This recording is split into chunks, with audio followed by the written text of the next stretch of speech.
जय हिंद। आप सभी का युवराज क्लासेस में हार्दिक अभिनंदन है।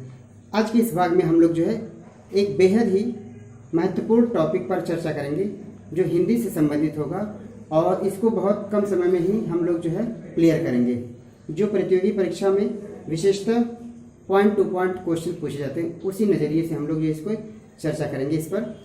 जी हाँ, ये आज का जो टॉपिक होगा हिंदी का वह रस है और रस के जो प्रकार हैं और तथा उनसे संबंधित उनके जो अस्थायी भाव हैं उस पर चर्चा करेंगे। हम लोग सभी जानते हैं कि जो है आचार्य भरत मुनि के अनुसार एक महाकृति रचित की गई थी।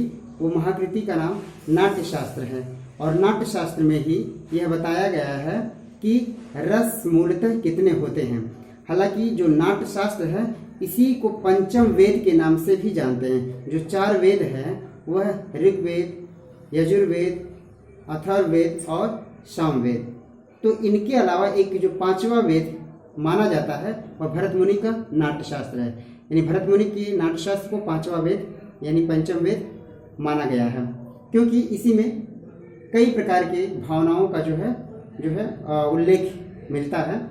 तो इनके अनुसार कुल जो रस हैं वह रस की संख्या 8 है और इनके 8 अस्थायी भाव होते हैं। लेकिन अभिनव गुप्ता और मम्मट के अनुसार रसों का प्रकार 9 बताया गया है। लेकिन वर्तमान समय में जो हिंदी का सिलेबस है उसमें कुल रसों की संख्या 11 बताई गई है।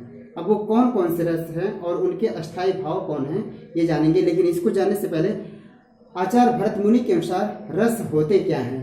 तो रस यहाँ पर देखिए इनके अनुसार बताया गया है कि विभाव, अनुभाव तथा व्यभिचारी भाव के संयोग से जो रस की उत्पत्ति होती है उसी को हम क्या कहते हैं, या जिनके भाव की उत्पत्ति होती है उसी को हम क्या कहते हैं, रस कहते हैं। यानी एक बार फिर से विभाव, अनुभाव तथा व्यभिचारी भाव के संयोग से जिन भावों का प्रकटन होता है उसी को हम क्या कहते हैं, रस कहते हैं। और यह कुल रस जो होते हैं यह वर्तमान समय में 11 हैं। ये रस हैं श्रृंगार रस, वीर रस, शांत रस, करुण रस, अद्भुत रस, भयानक रस, रौद्र रस, भक्त रस, वात्सल रस, विभत्स रस और हास्य रस। अब इन रसों की अस्थायी भाव भी हैं। जैसे श्रृंगार रस की अस्थायी भाव की बात करते हैं तो रति है। फिर वीर रस के अस्थायी भाव की बात करते हैं तो उत्साह है। शांत रस के अस्थायी भाव की बात करते हैं तो निर्वेद है। करुण रस के अस्थायी भाव की बात करते हैं तो शोक है। अद्भुत के आश्चर्य, भयानक का भय है, रौद्र का क्रोध है, भक्ति का देवरति है, वात्सल्य का वत्सलता है। यानी ये वत्सलता क्या है कि संतान विषयक प्रेम। यहाँ पर जो है संतान विषयक प्रेम आ जाता है। विभत्स का क्या हो जाता है, जुगुप्सा है। जबकि यहाँ पे देवरति का है यह ईश्वर विषयक भक्ति है। यानी ईश्वर विषयक प्रेम है। यहाँ पर ईश्वर विषयक प्रेम है, ईश्वर विषयक प्रेम है यहाँ पर, ठीक है।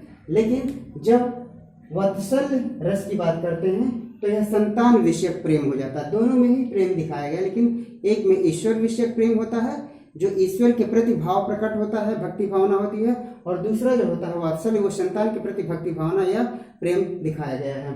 विभत्स रस की बात है तो जहाँ पर घृणा का भाव प्रकट होता है उसी को हम क्या कहते हैं, विभत्स रस। और इसका जो अस्थायी भाव हो जाता है वो जुगुप्सा हो जाता है अर्थात घृणा हो जाता है। हास्य रस की बात करते हैं तो हंसी इसका अस्थायी भाव होता है, जहाँ पर जिस दोहा, छंद, सोरठा, चौपाई या गाना में, कविता में कहीं से भी इस हंसी का भाव प्रकट होता है तो वह रस क्या हो जाता है, हास्य रस होता है। ये पूछा जाता है कि कौन सा रस और उसके कौन से अस्थायी भाव हैं। तो यहाँ से हम लोग ये एक छोटा टॉपिक जो है क्लियर करते हैं। उम्मीद करते हैं ये सभी समझ में आएंगे। ये रस है और रसों का यह अस्थायी भाव है। जैसे श्रृंगार हुआ है तो श्रृंगार का अस्थायी भाव क्या होता है, रति होता है।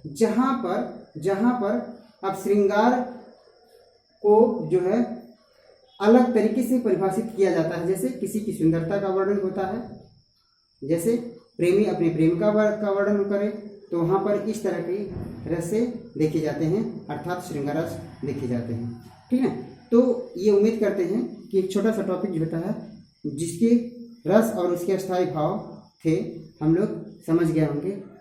तो आज के लिए बस इतना ही। तब तक के लिए जय हिंद, जय भारत।